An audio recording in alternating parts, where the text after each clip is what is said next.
యంత్రాలు తయారు చేసేవాడు ఇలా కోటీశ్వరుడుగా ఉన్నాడు.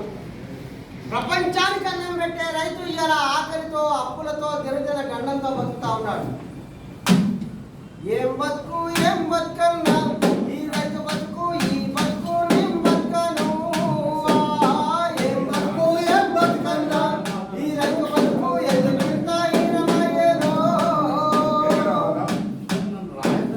నీరుతుందని నేడలేదు, నీరు వేయని మొక్క లేదు, నీరలేదు, నిప్పు లేదు, రేయి పగలు మర్చిపోతుంది పంటలు కరిగించి చెట్టు చెట్టుకు చెమట పోసి పుట్ట కొద్ది పంట తీస్తే పుట్ట కొద్ది పంట తీస్తే పండించిన పంట ఎంతో పండినైనా బతుకనైతే ఏం బతుకు చెయ్యి అమ్మ బతుకు, ఏం బతుకు ఏం బతుకన్నా